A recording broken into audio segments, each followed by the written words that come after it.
Alright, hello fun and welcome back to my Fallout 4 Mod Spotlight series, where today we are having a look at the light machine gun mod, which is being released by user Degenerate Dak. And what this glorious little piece of work looks to add into the game is the absolutely wonderful light machine gun from Fallout New Vegas and brings it into the Commonwealth. And I love this thing, as it's a proper light machine gun now for us to have in this world. And as you know, I always adore when modders bring back stuff from previous entries in the franchise.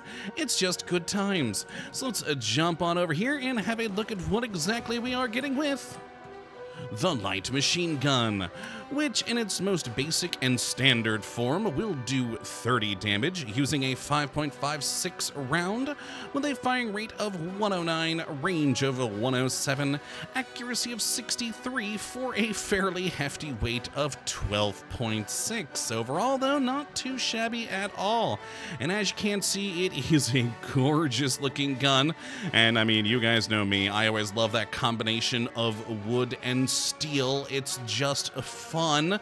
Though if you are more for the modern tactical things, there are plenty of modifications in here for you to change up the styling to that sort of a thing. Which, hey, some fun for everyone. But overall, it is a very good-looking weapon. I very much do love the look of it, and with all the modifications we do have, which I believe is over 40 modifications, you got a lot of room for improvement here. It's pretty nice indeed.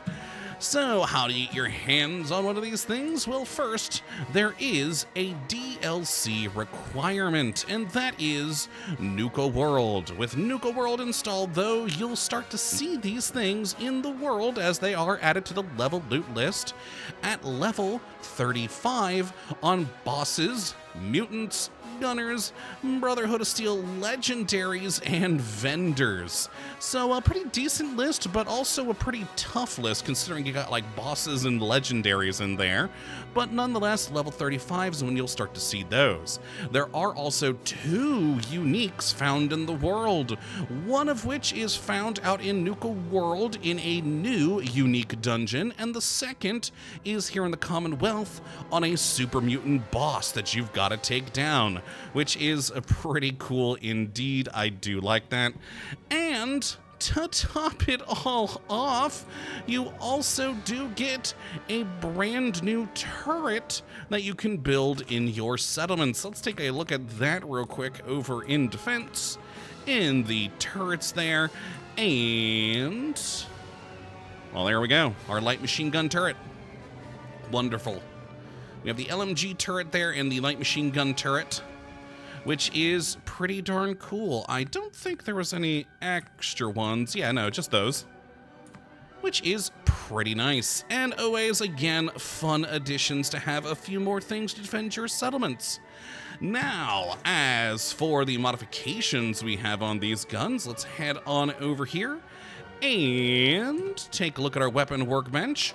Where in the receiver category, we've got the pretty typical stuff of standard, armor piercing, hardened, rapid, hardened piercing, and of course powerful, which prior to any additional perks will get you up to a pretty decent damage of 45.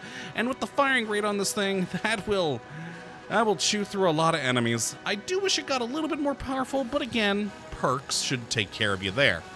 Now in the barrel category, we've got a short, long, then light versions of those, heavy versions of those, which are my favorite, and then the ergonomic barrels, also good looking here. And finally, the tactical ones, if you're again liking that more modern tactical style. Very cool. I think the heavy and the ergonomic are my 2 favorites. They are good looking barrels. Now then in the stocks, we've got the standard, a light, heavy, my personal favorite, because, you know, wood, recoil compensating, and finally the marksman stock, which also does have some wood in there. I just noticed that. Didn't realize that before. Huh, nifty. Whoops, didn't mean to do that, but hey. Now next in the drum category, we've got a standard drum, a large drum, and then an extra large drum. So you can just, oh boy, just go through all the 5.56 you could desire. It's wonderful. Then the sights category, we've got a pretty good listing here. Everything from iron sights, dot sights, hollow reflex, combat scopes, short, medium scopes, night vision, recon, and even thermal scopes here. So a lot of good additions. Very, very nice to see here. Always great to have lots of sighting options. It's kind of a, a thing for me. Then the muzzle category, we've got either nothing, a flash hider, bayonet, compensator, muzzle booster, muzzle brake, and amusingly, a suppressor. I don't know, shotguns and light machine guns on up, I always feel is strange to have a suppressor on them, but there you go. You can be a sneaky light machine gunner. Within the bipod category here, where we either have no bipod, a folded bipod, or an unfolded bipod, helping you with that accuracy and stability.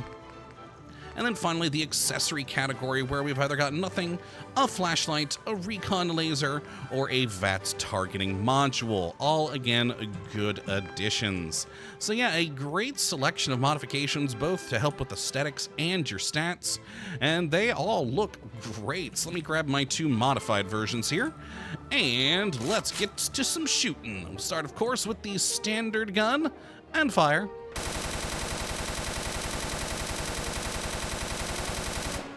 Oh boy, there you go. Now, a couple of things you should notice and maybe pay a bit more attention to on my next firing. First off, it's a little bit hard to control. Not horrifically hard to control, but there is a fair amount of kick to this thing. Another is pay close attention to the barrel. In fact, I'll hip fire it. This does have a barrel heating effect on it, which is pretty cool. So I'll chew through the whole drum here again, and yeah, watch that barrel start to glow. There you go, and it'll start to cool down, getting rid of that red glow there.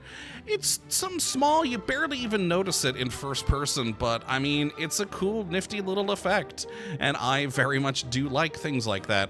But yes, as for that kick, let's not control it at all. And there we go. For some reason, it went to the right first and then up a ways, but yeah, so a fair amount of kick. With different modifications, though, you can really lower that down.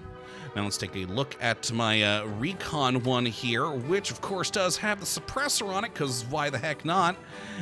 And of course that 150, oh boy, big old drum there. But fire.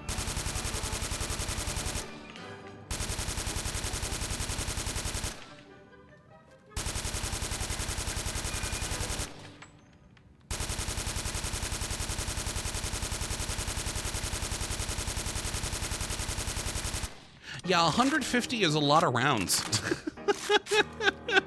But it is fun nonetheless. And boy, that barrel did get pretty red after firing all of those, which, no surprise there. 150 rounds downrange. Now, as for my other one that I did, just a compensated powerful light machine gun with the highest we were able to get stat-wise prior to any additional perks there, and still with that 150 drum, because, I mean, why the heck not? And fire.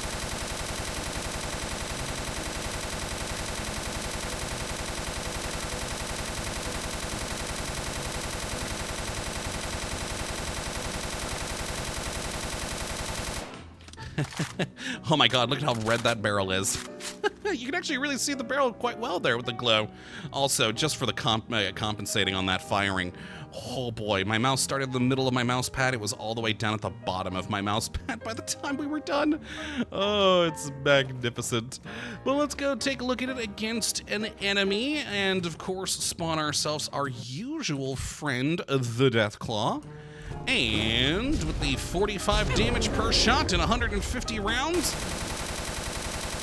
die, Deathclaw. Oh yeah, he died real quick.